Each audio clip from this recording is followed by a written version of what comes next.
It doesn't matter Yeah. how many laws or legislations we have in place. Yes. A good example is the CCS. So it's been in legislation for quite a few years already that services can have their childcare subsidy removed if their working with children checks are not up to date. But I've been in services and I've seen employees where their working with children checks have not been verified. So when we talk about legislation, there are already things in place. Why is it not working? Welcome to Conversations with Kristi. I'm Kristi McVee, a former WA police officer, specialist child interviewer and child abuse detective. For years, I worked on the front lines investigating child sexual abuse, where I saw the risks, the patterns, and most importantly, the ways that we can protect our kids. Now I'm here to share that knowledge with you. This podcast is all about real conversations, giving parents, carers, and educators the tools to keep their kids safe, both in person and online. Through survivor stories, expert insights, and practical advice, we'll navigate these tough topics together so you feel informed, confident, and empowered. Because when we know better, we can do better, and our kids deserve nothing less. Content warning. Some topics and conversations can be triggering for some listeners. Listener discretion is advised as your mental health is important. Please refer to my website and the show notes for available support services. Hello and welcome back to Conversations with Kristi. And today is a very, very special episode. I am with Cheyenne Carter, or Chey. Is that how you say your name usually, Chey? Yeah. Is that Chey or Chey? People in New Zealand call me Cheyenne. It reminds me of my mother when I didn't clean my room, so I prefer Chey. Yeah, I thought so. You know, you don't shorten your name for a reason because otherwise you feel like you're being told off. But this is a very special episode in that after what's happened obviously throughout Australia with so many concerns around early childhood education centres and safety, Chey and I decided that we wanted to jump on a podcast and have a conversation around what exactly has happened or how this happens, and then what powers and what things parents can do to ensure that they feel safe and that their pet children are safe. So I thought I would start with you, Chey. If you could just explain to listeners your experiences and how you got to where you are now. Yeah, absolutely. So I've been in early childhood for well over 10 years. Started as a trainee, worked my way through the ranks. And so through that time, I've worked for various organizations, for-profit, non-for-profit, community. And I've seen a very, vast difference in levels of quality and different things that happen. And after COVID, there just seemed to be a really rapid decline. Like things just got aggravatedly worse. So, when I was looking at all of these services and looking at how educators just looked drained and exhausted, and you could see the stress was being transferred onto children in different ways.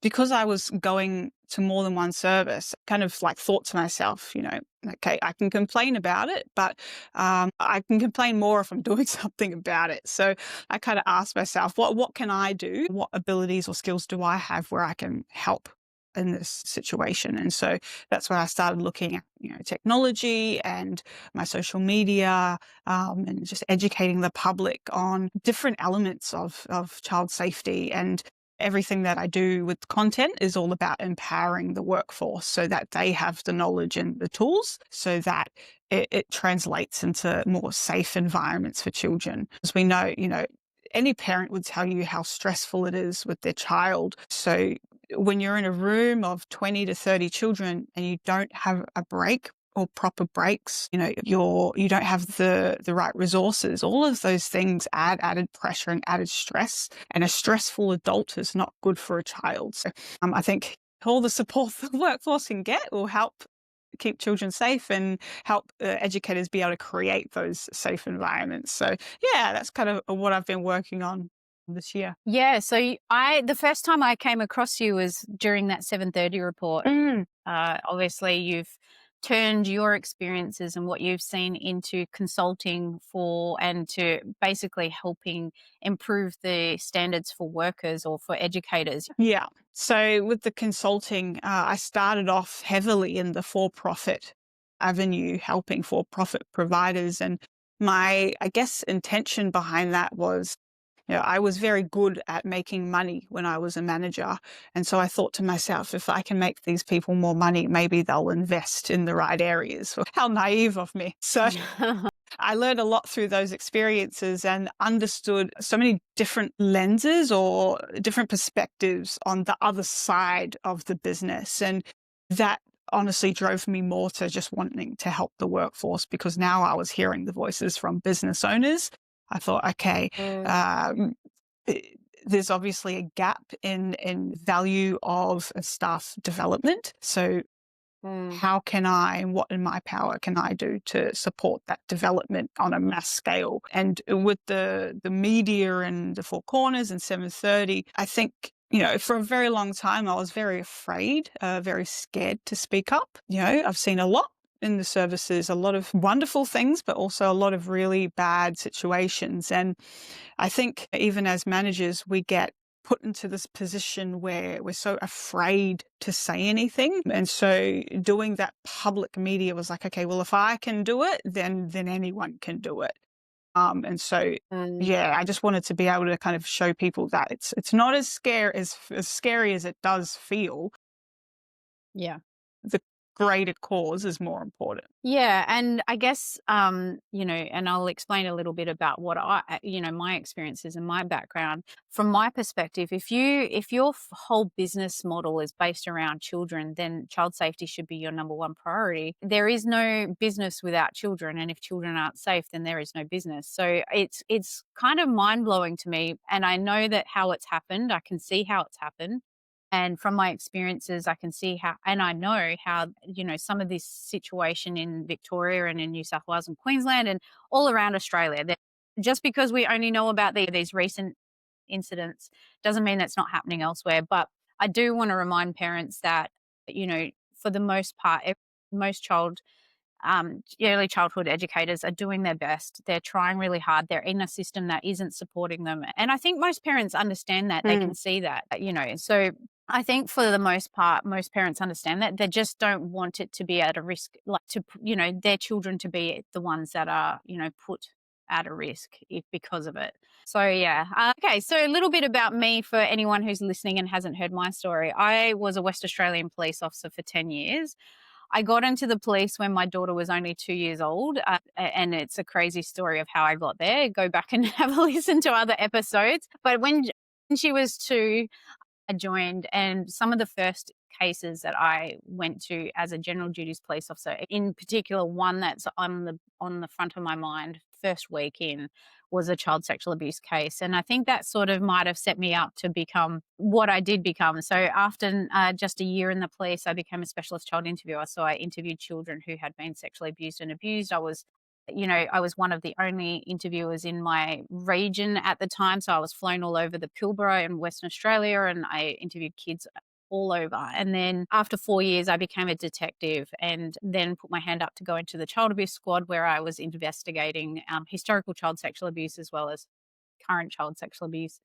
Wow. And towards the last part of my career for the last 2 years, I was interviewing children, investigating cases, charging offenders, and then also part of the team who managed child sex offenders when they were released from prison. So in my 10 years, I did a large portion of child sexual abuse. I did work on other cases like murders and serious robberies and assaults and things like that. But most of my career was based around child sexual abuse and abuse. So I guess from my perspective, when I left or when I was leaving, I just kept thinking, why don't parents see what I see when I'm talking to kids and when I'm talking to families? And a lot of parents said to me, I just wish I had known what to watch out for. If I had known, I would have been able to protect my kid. And it was those grooming behaviours, those things that we are now highlighting in the media at the moment about how someone can go into a centre or into a place or even into a family and, make people believe that they're a safe adult and that they are safe to leave this child with, and then they go on to abuse them. So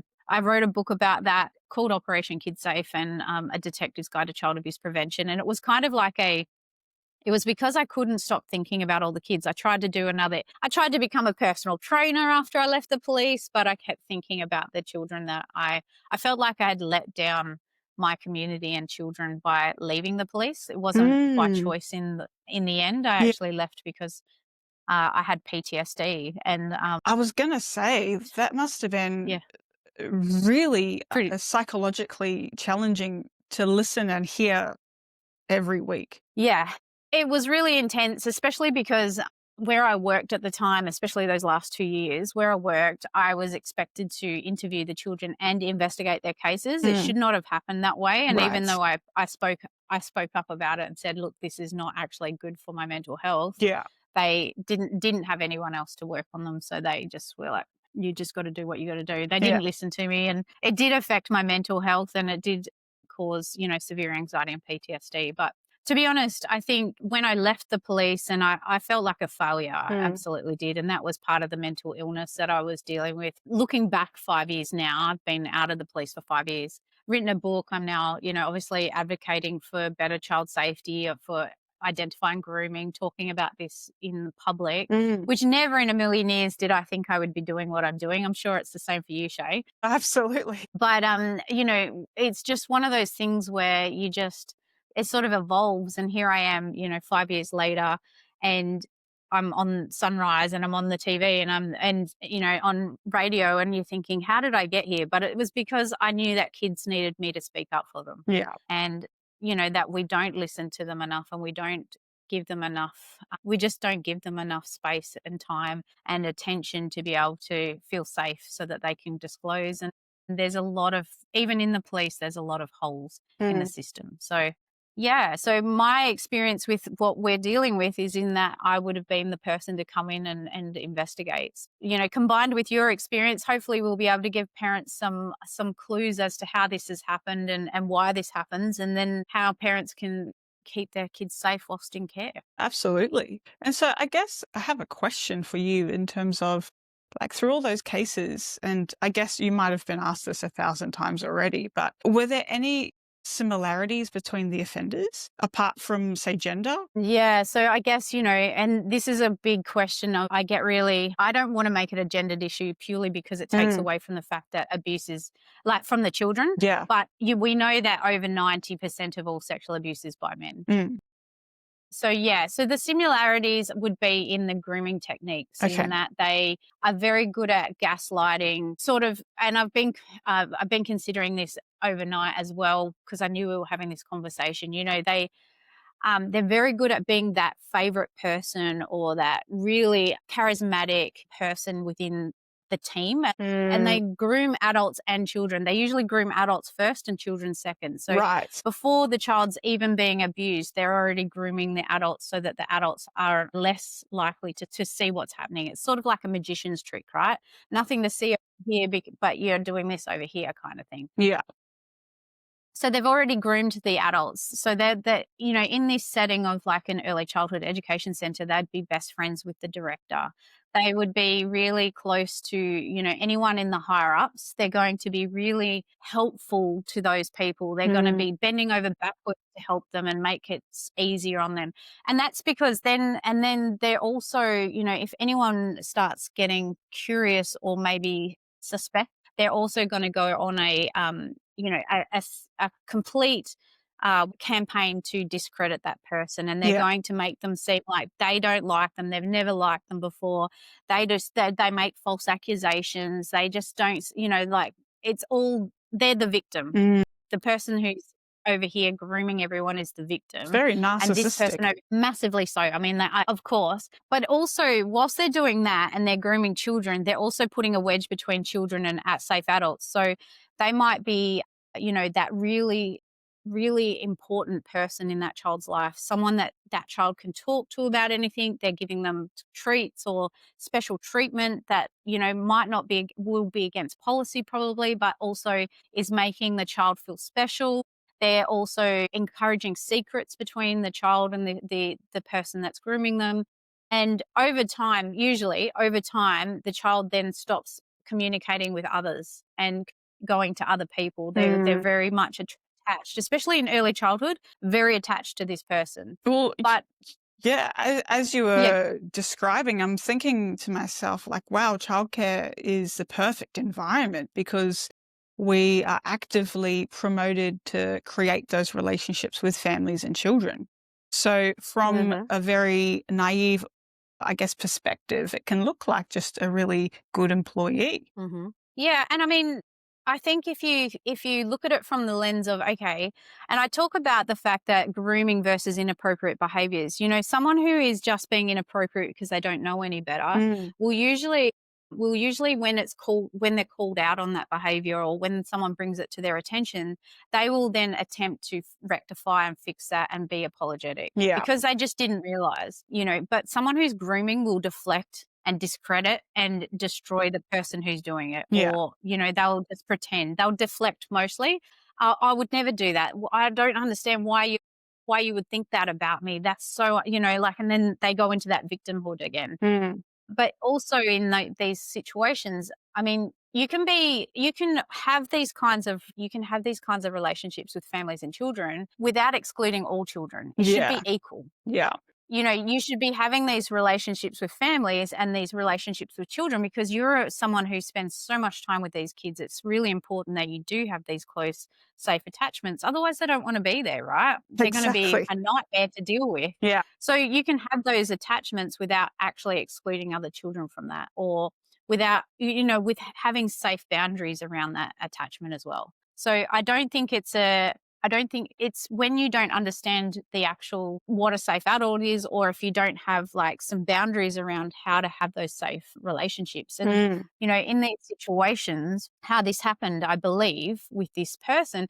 And again, let's look at the current case. He obviously groomed and abused the workers. He Mm. groomed the workers or the staff, and there was some staff who had identified that he was a concern, that they weren't listened to or they were dismissed, and it was deflected off him. But these children were only 5 months to 2 years old that I'm aware. Yet most of his victims were only very little, unable to verbalize. There was no victim disclosures. There was no worker disclosures of seeing him abused. And the only way he could have done that is if he was given time and space alone with those children. And how he managed that was by grooming everyone around him. I completely agree. This week, in preparation for this, I it was discussed. I read the Ashley Griffith case. Yeah, I've been reading And that too. yeah, and because I wanted to understand what opportunities did this guy have to kind of understand what opportunities this Joshua guy had. And there was when we're talking about his body parts being exposed and recordings for up to 6 minutes long, I'm thinking operationally, like as a director or even educator, I'm thinking there's no way that he would have been able to do those things if there was remotely an educator. And so Exactly. when you translate that into the Brown case and, the age that he was with, it's very plausible that he was with 1 to 4 or, 1 to 5, or in Victoria, it's 1 to 4 for both age groups. It's very common. It's a very common practice for services, especially around lunch times where breaks need to happen. Ashley Griffith took a lot of opportunities, as we know, during sleep time. And so it makes me wonder if a similar events occurred where, Brown did take that opportunity where he was alone with those 4 children asleep, and he knew no one's coming back for half an hour because they were on their Yeah, break. right. That's just wild to me. Yeah, it's incredible that it's not a law already, not just for these abuse cases, but just purely for risk, in the sense of what happens Yes. if a staff member has a heart attack, Yes, exactly. and then Or a medical episode, or one of the children has a medical episode whilst there's only one educator on duty, and they're having to, but there's 3 other children needing assistance at the same time. I absolutely think it's just the fact is that we wouldn't do this to any other, we wouldn't allow this in any other space. no. There should be a minimum of 2 at all times, and that means that, centres should have to employ more people. And in most cases, they wouldn't need to employ more people, because the thing is, we move children around to save money. We can move Yes. children around to keep them safe. So Yes. if there's an educator with 5 children in one classroom, As an educator in another classroom with 4 children, just combine them until someone starts their shift. It's Yeah. a lot Yeah. Wow. safer. Yeah. And I mean, they do that. I remember my daughter when she was really young, she's done all forms of childcare. So she initially was in a couple of days a week whilst I worked part time before I became a police officer. And then she's had au pairs from, international au pairs because it worked better when I had shift work. So because I didn't have no family, no anything. And then she's been in before and after school, long day care, and with family. So, I've seen them, they moved her when she was 2 because she was so very verbal, very mobile, very everything. She moved into the bigger group because they needed space for kids in the little ones, in the little, I don't know the ages, but she was obviously ready to move up at the time, or they were just pushing her up because she was reasonable in that space. So, but they do it all the time. They honestly do, collapse classrooms or Mm, join and combine classrooms, especially in before and after school care. They do yeah, that a lot as well. absolutely. So in this case, sorry, yeah. So in this case, I think what your point is that the risk factor for education centres and for educators is to ensure that they're with someone at all times, because if you're a safe adult, you're going to want to ensure the safety of children. Yes, absolutely. And I think it's a critical thing for parents to look out for when they're dropping children off and in the afternoons. It's a really good sign. Um, how stressed are the staff in the mornings? Because that's the time where, you have that filtering of everyone starting in different shifts times. So there's going to be moments where, okay, are they out of ratio? Is there too many children and there's only one staff member and you've got someone else running around? That's a really good identifier that they're short-staffed, because there's no reason for there not to be enough children, not enough staff. And the reason I say that is because they have the data. They know when children arrive and when children leave. So if they can use that data to understand how many staff members do I need on premises every day, what's Yeah, the pattern? There should be yeah. no reason why they don't have enough people in those critical movement periods. Yeah. Yeah. Look, I think you raised a really good point about the lunch breaks, and we know with the Ashley Griffiths case that he was using lunch periods as a way to abuse children. And that brings up the CCTV footage because Mm, his last centre actually had cameras and he was working around them. And I know, look, I don't think I think having CCTV cameras is good in that it helps with identifying if something's gone wrong, and it actually can help educators at times to help them if something is claimed. But at the same time, it's not going to protect kids in the immediate, because unless someone's watching in every moment, mm. then it's not going. You literally have to be watching those cameras to see if everything's going safely. And I saw in one of the recent reports on ABC about that centre that was using cameras to watch children whilst they were sleeping so that they didn't have to be in the room, and that poor little girl passed away. And I think so, while CCTV cameras can assist and they are an assistance tool, Mm. it is not a catch-all risk. It's not going to catch everything. It's not going to be there to protect kids. I completely agree. That practice of watching them through the cameras to sleep, I think it's improved a lot now, but in the past years, it was overused far too much. And a lot of children, did get, Have been hurt. yeah. And what? And so I Yeah. guess there's all these different solutions that governments are coming up with, and this and this and this. But at the end of the day, the providers and owners really need to make sure that the things that are happening in the services are preventing these opportunities for it to occur in the first place. It doesn't matter Yeah. how many laws or legislations we have in place. Yes. A good example is the CCS. So it's been in legislation for quite a few years already that services can have their childcare subsidy removed if they're working with children checks are not up to date. But I've been in services and I've seen employees where they're working with children checks have not been verified. So when we talk about legislation, there are already things in place. Why is it not working?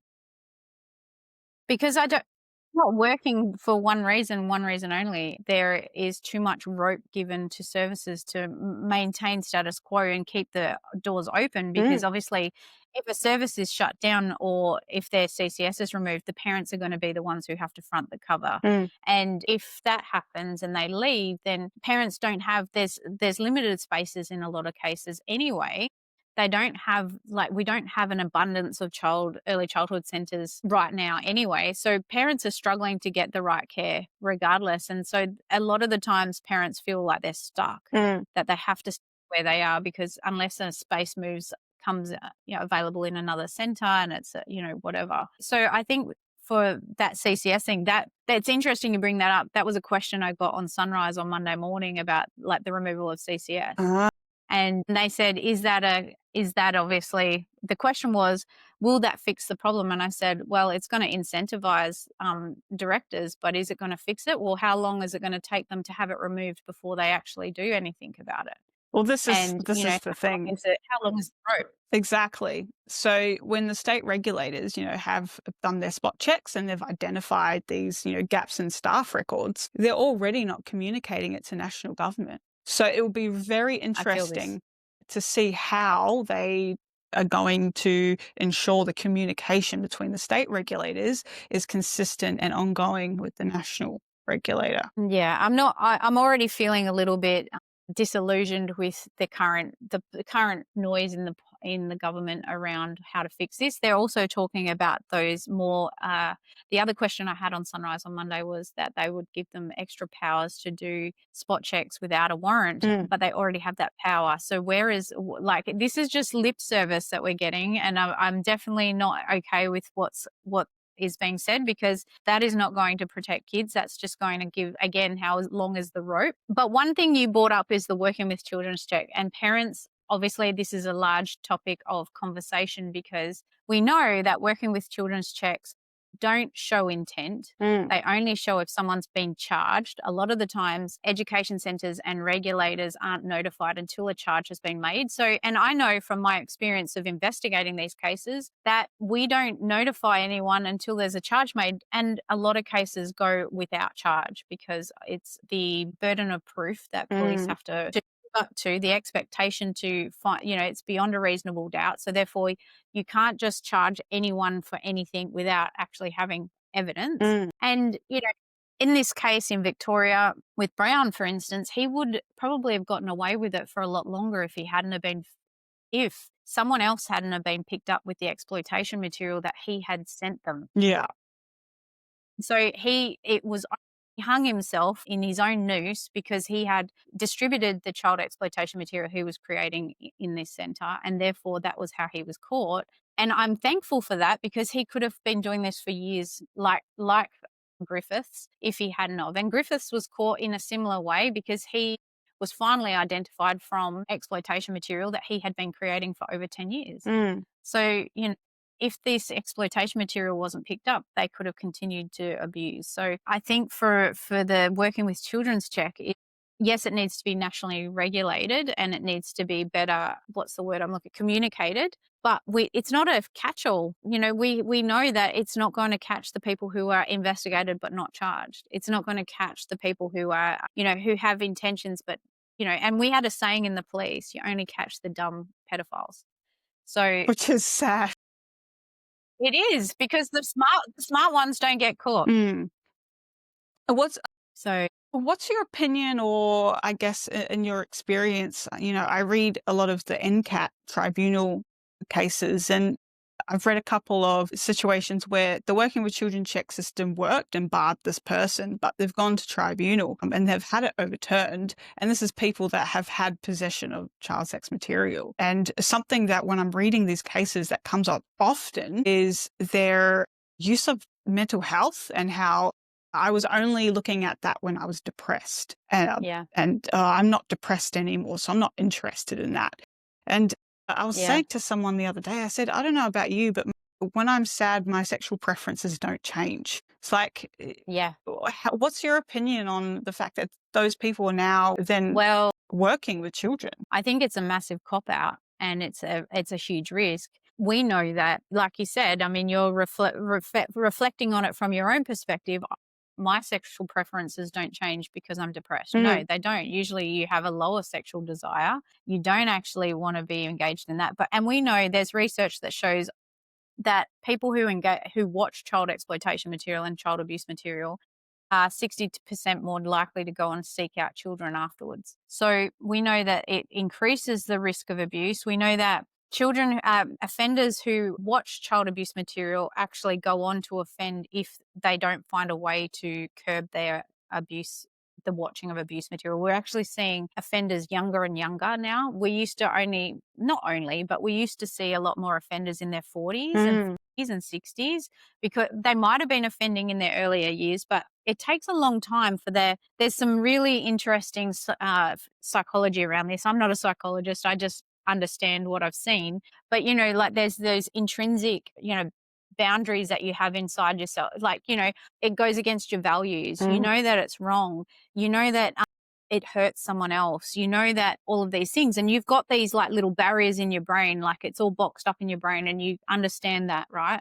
But when you watch child exploitation material and abuse material, and again, I'll just refer to the fact is we're seeing younger offenders because children and young people are having access to pornography, and it's conditioning and exposing them to material that their brains can't actually understand. We know that pornography, and I'm talking about arousal of the brain, not arousal, but you have to, after a while watching the same pornography, you no longer have that arousal Dopamine response, that dopamine hit. So you have to watch different porn to be able to then become attracted, like to get aroused, right?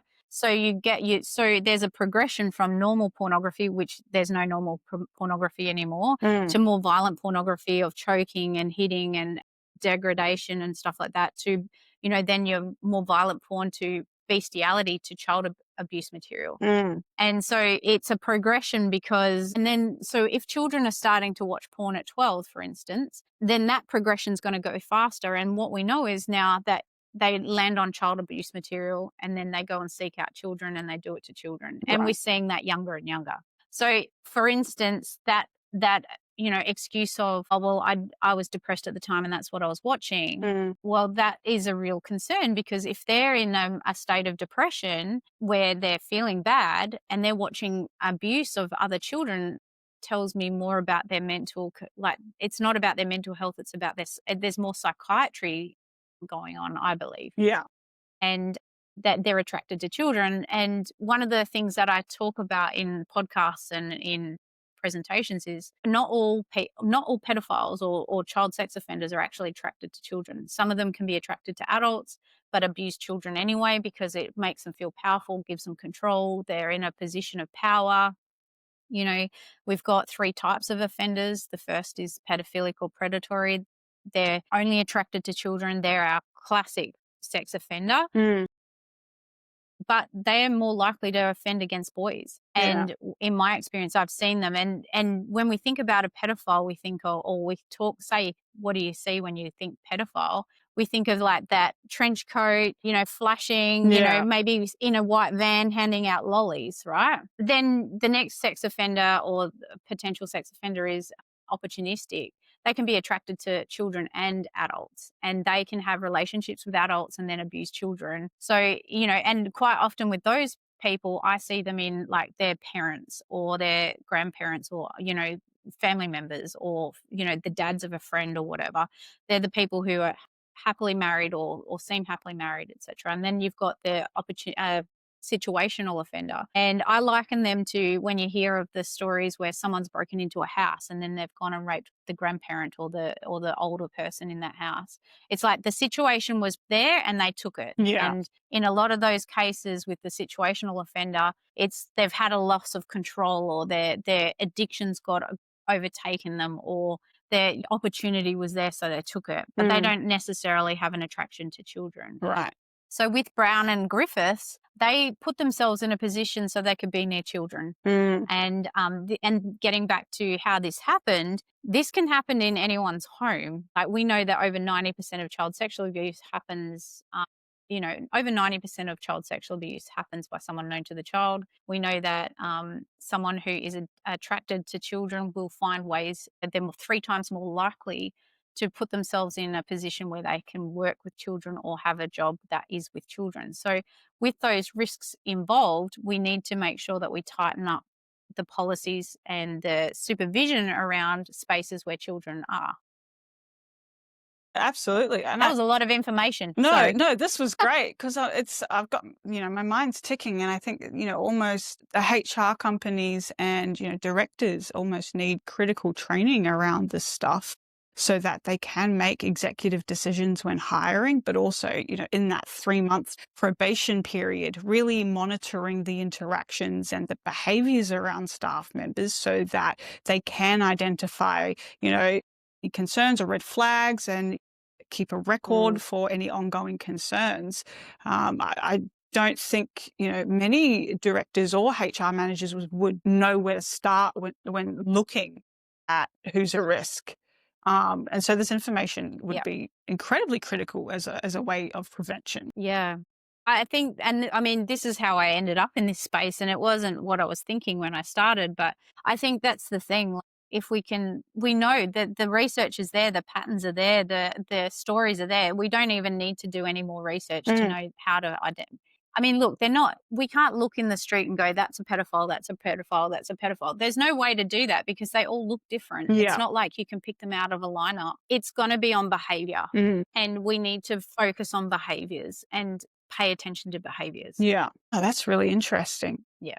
I think the next part to this conversation really, and I'd love to hear from you. I mean, we've talked about CCTV, we touched on ratios, and we've touched on the working with Children's Check and the CCS. I guess from our perspective, to help round this out, we've given so much information, is what do you think parents can do to ensure that the centre that they entrust with their child is doing everything right, or at least attempting to get there? Like, they're putting the right things in place, the right policies in place, they're making efforts. What things do you think parents need to be on the watch out for? Yeah, absolutely. I think one of the key things is that transparency. So when parents are asking questions or have concerns, how are they being managed, and how open is the centre in communicating concerns? Are they hiding anything? If an accident happens or an incident in the service occurred, are they sending communications out to families, even if you're not involved, just letting you know this has happened, this is what we're doing about it? That transparency and that honesty is a really good indicator that they're not trying to brush anything under the rug. Another thing that I would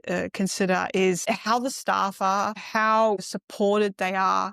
Is it a revolving door? Are they open to feedback?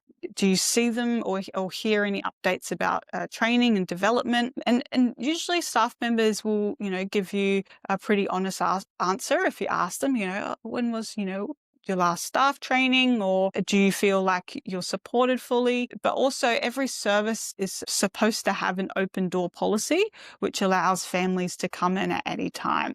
A major red flag is if the centre is making up random rules, and I've heard of this recently, which was concerning, where if they're saying, oh, you can't come into the centre between these hours, or some centres had prolonged the COVID methods of dropping their children off at the front foyer and not letting families into the classrooms.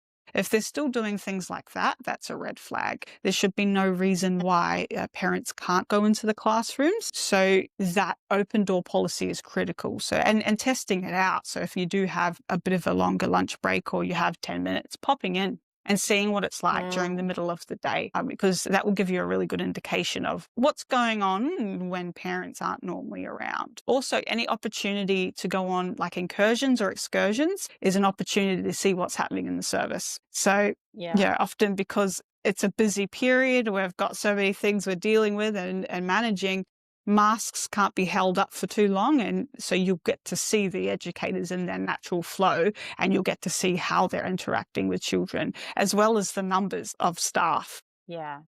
So looking for opportunities essentially to connect with the service. One thing I always, I guess for parents who are feeling concerned and just want reassurance during this time, they are allowed to ask their centre for a compliance record. So every service Yes, so it's a regulatory requirement that services keep a record of their compliance history, which would include any breaches, any regulatory action, compliance action taken against them, any prohibitions, things like that. It's supposed to be in service. So parents are allowed to access that at any time. And if they say, oh, we don't have one, that's a red flag, even just a template. Right.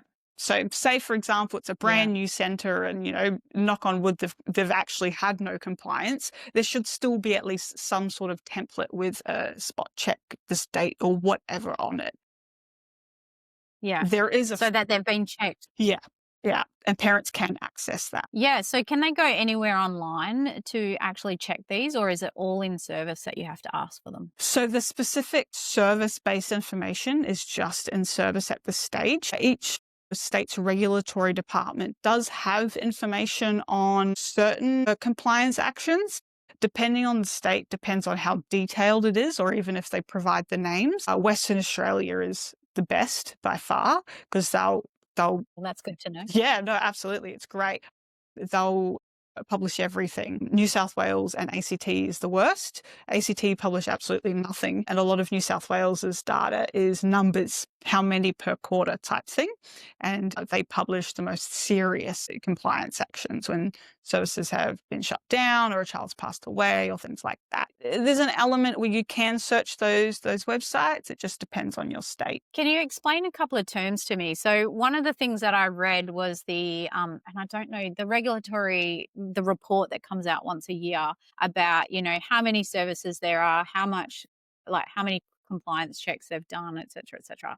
It's called the ANQA something, Australian National Childcare Quality Assurance something or other. Does that sound right? A sequel? Sequel, maybe. I don't know. I read a report about it and I should really get to know these terms better. But and my husband, who's a data nerd, and because he's autistic, so he read it as well, and he was getting really enraged in the fact that quite a few services haven't even had spot checks in a long time. And the other thing the term that he kept coming up with was what the term was is it's in regards to they've obviously had a breach of conditions or breach of standards, and they have a period to comply, or a period they're working towards is the words, I think it is. Oh, with their assessment and rating. How long do they get? Well, this is another thing. So assessment and rating, it's supposed to happen every 3 or so years. The higher the rating, the longer you'll wait. So if you're exceeding, you're more likely to see another assessment happen in about 5 years. If you're working towards, it's meant to be a lot sooner. Now, depending again on your state, depends how proficient that system is. For example, South Australia is really far behind. You've got services who haven't had an assessment in 8 years. And yeah. What? So they're one of the worst, but I think for them, their regulatory department's also quite underfunded, to be honest. So it's a bit of a give and take on that situation. But yes, so you're working towards. It all depends on the state's department, what they're prioritizing, the compliance history of the service. So even if they're working towards that, they've never had any major incidences or, breaches, they will still be held off and other services will be put in priority. So you really don't know. There were new assessments put in place recently. I think it's like 2 years ago now, what's called a partial assessment, where instead of being rated against all of the quality areas, a centre can be assessed against 2 or 3.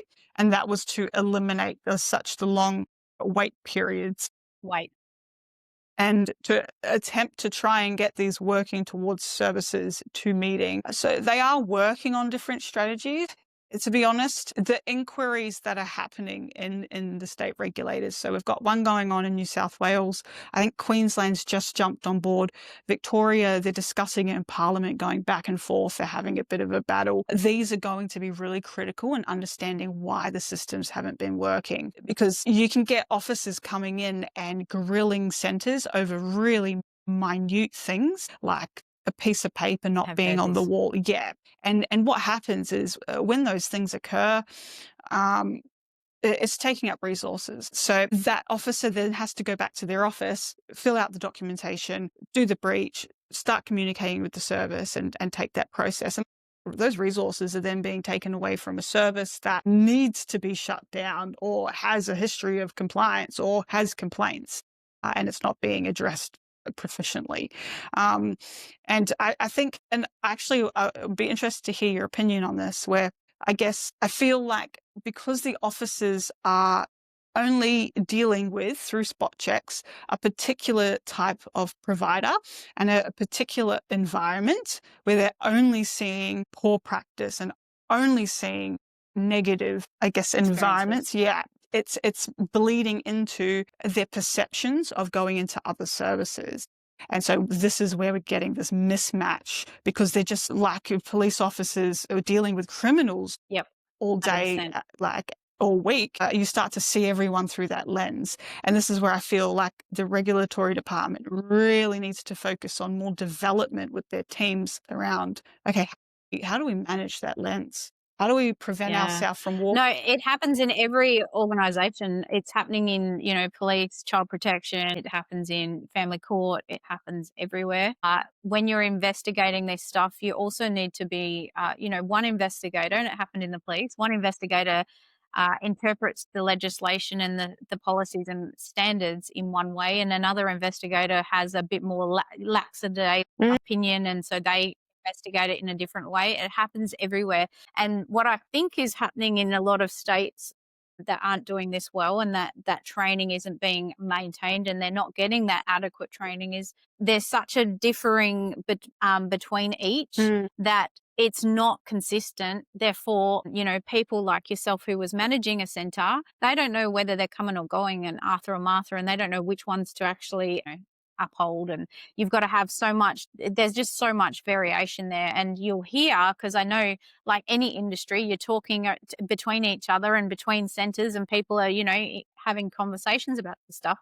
You'll hear one getting, shown, breached on this, and then another doesn't get breached on it. And so it's really, there's a lack of consistency in this space. So I think, I don't know, I've been thinking about this for a long time around policing. I wish that someone had to come in and talk to me about how you can become your lenses are very, very jaded when you work in this kind of work, and you don't get a breath of fresh air. You don't get an opportunity to see the other side. Because, the statement I make all the time is you deal with 5% of the population 95% of the time. Yeah. So when you talk to an average person as a police officer, sometimes you just see them through the lens of that's another person who's doing the wrong thing. Yeah, absolutely. So I think that's what you're saying, is it happens everywhere, and it's not until you get clear of that environment that you go, actually, there's a lot of good people out there doing a lot of good things. And so this is, I guess, as well, this is where the ratings are no longer serving their purpose, especially for families, because some of the worst centres I've seen are exceeding. So right. Are they only exceeding on the day of their audit, and then the rest of the time they're not doing it very well? I mean, how do they know? Absolutely. So one of the changes with that partial assessment that was made is we used to have a lot of time to prepare. It used to be a few weeks. Now we have 7 days. So that was one of the critical changes that improved the reliability of the rating. So it is better. It's not perfect, but it's a lot better than it was, which is why you're seeing a lot of services drop from exceeding back to meeting in these new assessments. Because as a manager, I'll confess, I remember I was part of a team whenever we had assessment and rating. All the managers that were really good in particular areas, we would go to a centre.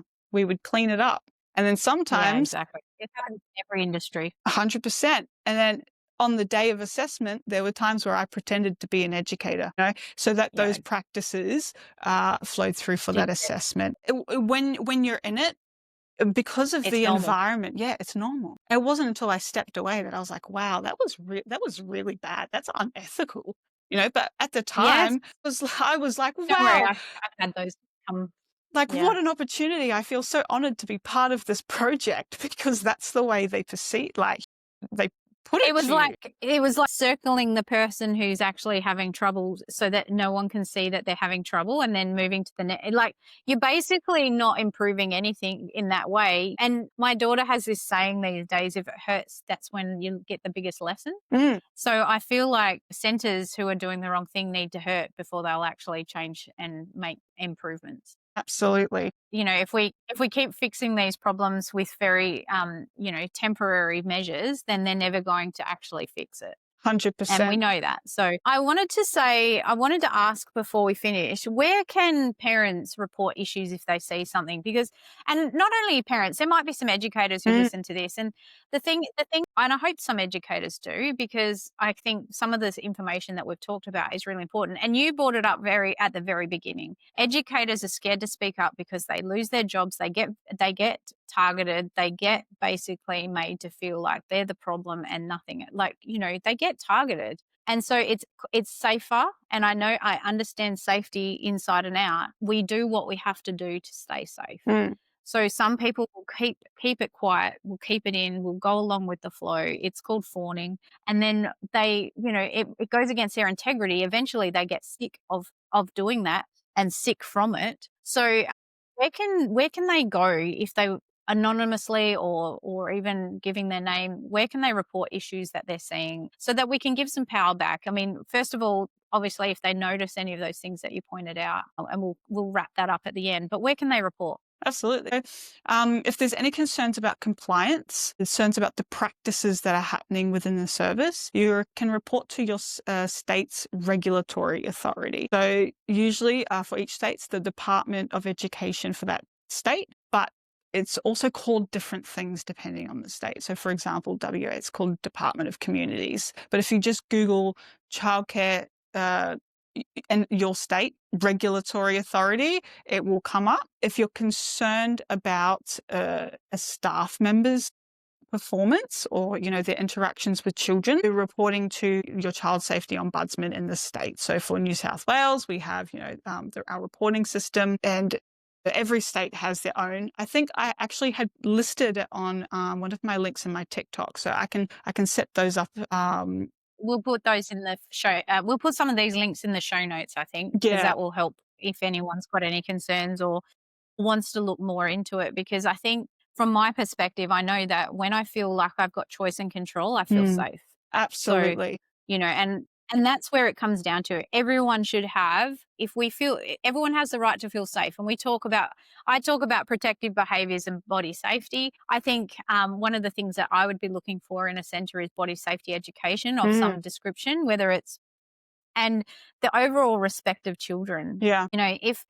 If we don't respect children, and if you don't feel respected as an adult or a parent, then I would highly doubt that the children are being respected and treated well. Yes, you've pointed out, and it was a good point, that sometimes when we're overly stressed and we're struggling, that's going to bleed onto the children and bleed onto our interactions. So that might not be there every day, but just remember to keep that lens of, okay, is this once off or is this how they act, how they behave all the time? Yeah. No. And I think that's a good way to look at it, because everyone has bad days, even I do. So, yeah.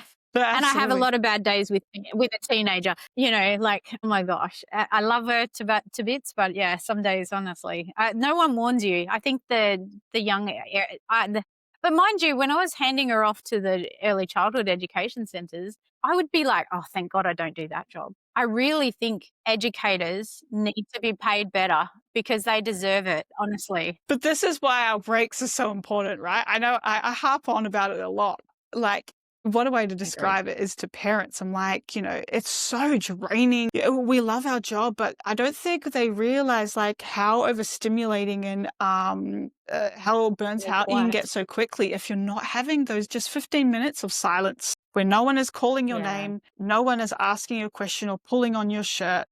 Silence. That opportunity to re-regulate your nervous system, take some water, and then come back out, because it can make a world of difference. And I thought of something else just while you were talking in terms for families. It's a requirement of the law that services, if a parent makes a complaint, they're required to notify the regulatory authority. So if you've made a complaint to your service and you have a feeling they're not taking it seriously or following it up, contact a regulatory authority and let them know as well that you've complained to the service, because they must report that complaint to them as well. That's good to know, but I don't think that's happening. Do you? Not all the time, no. I can guarantee No, that. I think a lot of, like you talked early on about how if they're transparent and they're honest and they keep you up to date, that's a really good indicator. And we'll wrap up with like some of these key points. That's a really good indicator that they take safety seriously. They're willing to make changes. They're willing to admit fault. They're willing to work with you and work with their staff. If they're doing extra training, I'm sure you and I've had conversations with centres who are like, can you come and do a training on this with us? And to me, that says a lot about the fact that they want to get that education into the centre and to the families so that they can better equip themselves. Because when we know better, we can do better, and we don't all know everything, right? But if you're not open to change and you're not open to admitting fault or going, hey, I didn't know that, but let's find out a way to make this better, then Absolutely. I think that's a really good indicator. No, definitely. Yeah. So to wrap it up, Chey, what could parents look for? They're looking for some of the key things that you said. Yeah, ratios. The base mentality or the overall mood of staff on a day-to-day basis, the transparency and communication of the director, how open and honest are they, and also in the rooms, in the classroom, what do the resources look like? What do the shelves look like? Are they always empty? Are they always doing the same activities day in, day out? Because that's a sign of the provider not putting money into the service. And that's a signal that things can fall through the cracks. So it might not necessarily be an intentional injury or incident, but it's a sign of essentially the provider neglecting the service and where things can happen. And reaching out to your community is a big one. Word of mouth. Yeah. What have other people experienced? I mean, there's always going to be people who have negative experiences of services, but if the overall, like if we look at it from this perspective of the average of all of the responses are reasonable and good, and then you can ascertain that maybe it's not so bad and it's decent.